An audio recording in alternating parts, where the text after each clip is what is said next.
It's very easy to go overboard on the exercise portion.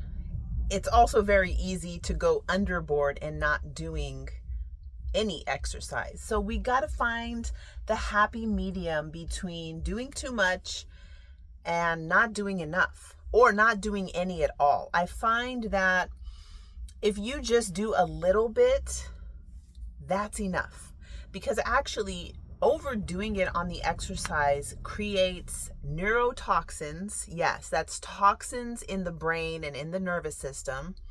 It also creates a lot of inflammation in the body, which takes energy to clean up and manage, which can leave us feeling depleted and drained, and creates a lot of joint problems. It does, overdoing it is just as bad as not doing it at all. So, and that's not a medical statement. I haven't found that in research. I didn't read that anywhere that said doing too much is worse than not doing any at all. But from my own experience, let me just give you a little history on me personally. I used to be a step aerobics instructor, and I was doing an apprenticeship to be a personal trainer. That was back in 1999. And I have been very much into fitness my entire life, really. And last year, 2023, I got plantar fasciitis, so I couldn't run.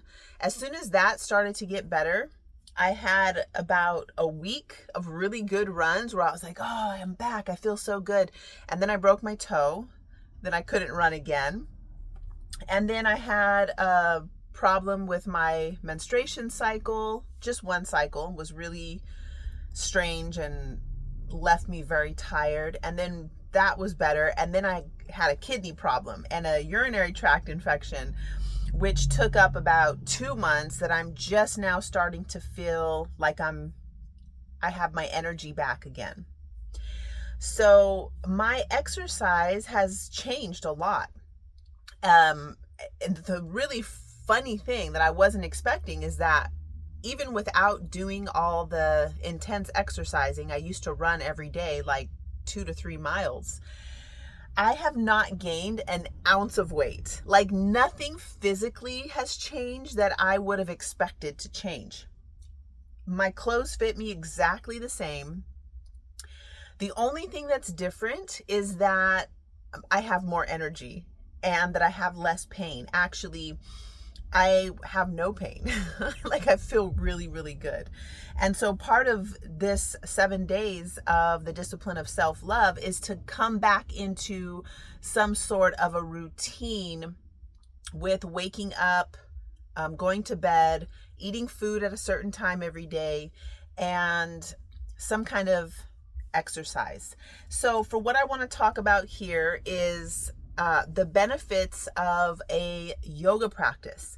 So in India, we have something called Surya Namaskar, which is the sun salutations. And today, I have not been running, and I was watering the plants, and it just clicked in my head, like, why are you not doing your yoga? That time that I was doing my yoga practice, it was the best I've ever felt. All my organs were functioning at maximum. I felt very lean and fit and muscular, because there are a lot of the postures are very slow, but there's a lot of isometric contractions of holding yourself into place and letting everything else relax. So that's what I'm going to be implementing in my routine, and I would love to share that with you. So the thing about the sun salutations is that, yes, we are going out and looking at the sun as soon as we can. It's better if it's when the sun comes up. But if you can't do that, you can get one of these clocks or one of the lights that they have that is like mimics the sunlight. So right when you wake up in the morning, you want to turn the lights on. Or go right outside. This is why the whole point of waking up an hour, 2 hours before the sun comes up, so you can do your whole self-care routine, which can take only 20 minutes if you just do the dry brushing, oil pulling, drinking the warm water, and scraping your tongue and brushing, taking care of your mouth, taking care of your skin, and drinking the warm water. That portion alone can be 20 minutes. So then you can do more things, which would add more time. But getting right outside is going to set your clock. It's setting your internal clock. If you don't see the sun, just make sure you turn the lights on, because this is going to get your sleep-wake cycles to be on point. This I have been doing. I have been diligent about making sure that by 8 p.m. I've got my blue blockers on and screen time is over at 8 p.m. And so now I'm working out, how can I read a book? What kind of light do I need to be able to read a book? Something that's mimicking candlelight or using candlelight, but it's kind of hard to read a book by candlelight and all that. So getting those light and dark cycles on lock. And so, when you wake up in the morning, you got the lights on or you've gone outside. Okay, so now the exercise portion. If you just take a walk, this can just be a 10-minute walk just to get your look at this pumping that happens when you're walking. There's like little impact to get your lymphatic fluids pumping, get your heart rate pumping, fresh oxygen to your brain. You don't have to be doing an Ironman or swimming laps or any of that. Just get your blood flowing to start the day. And for me personally, what I'm going to get back into is the Surya Namaskar, and something that I've always wanted to do since I lived in India, but I didn't, is to learn the mantras for the Surya Namaskar. So each Om, hands together, and then you say one of the mantras. You lift your arms up, you reach back, mantra. So instead of inhale, exhale, like if you've ever had a class by me or taken my yoga class that I have online, you will hear me say, inhale, reach up, arch back. Exhale, reach forward, touch your toes. Inhale. And so instead of saying that, there's a actual mantra, which is a name for the sun. So it becomes an actual like, thank you, sun. Thank you, sun.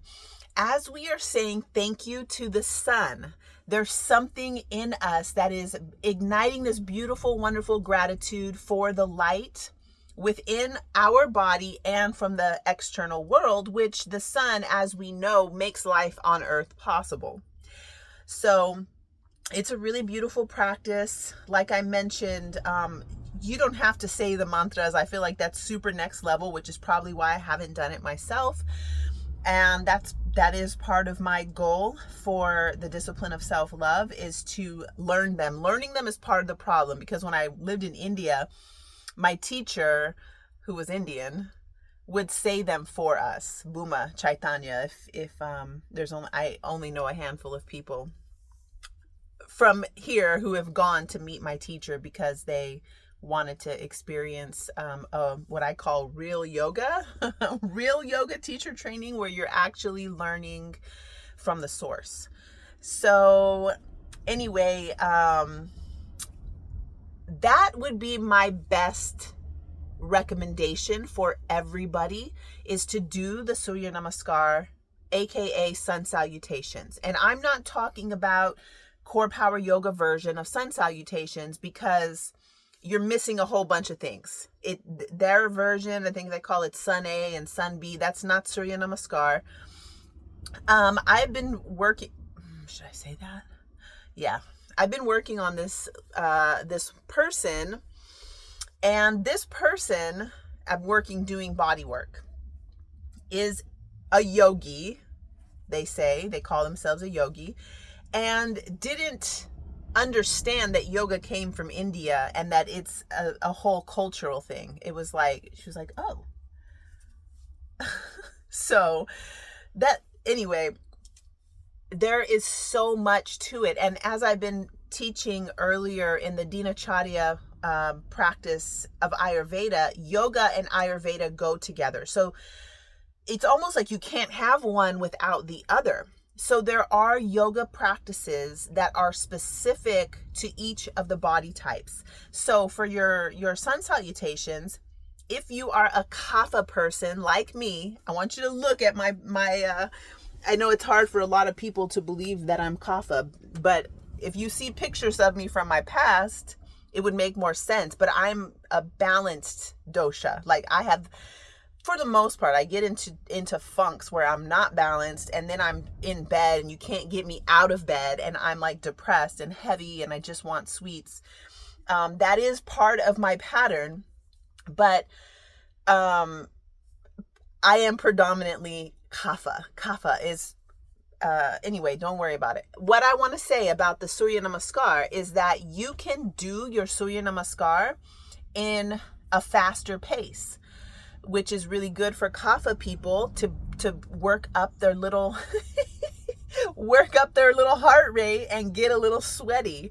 And then if you're a pitta person, you can do your Surya Namaskar in a way that is more, of course, pitta is going to like the athletic event, that because they are like the athletic event, so they're going to like it more athletic, but it's not going to damage their adrenal glands and their joints, because those athletic events can be more damaging and causing more inflammation and neurotoxicity. So Surya Namaskar for Vata people can be done very slowly, focusing on the breath.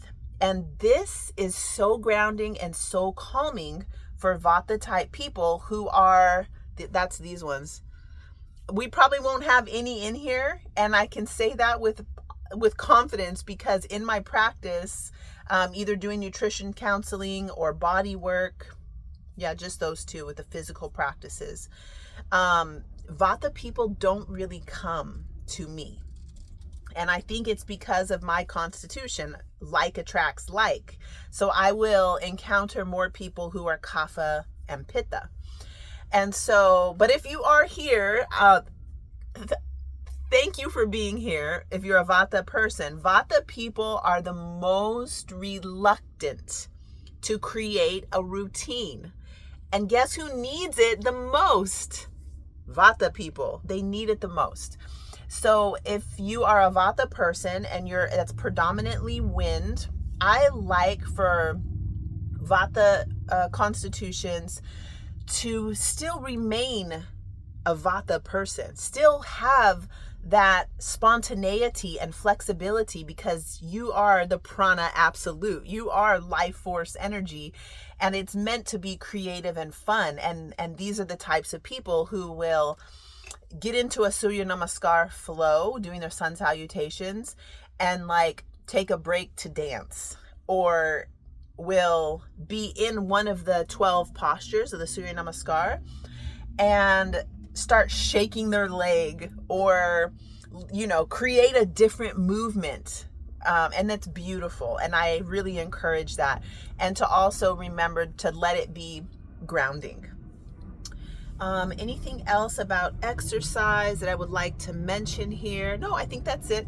Thank you so much. And I look forward to connecting with you again soon in the next video.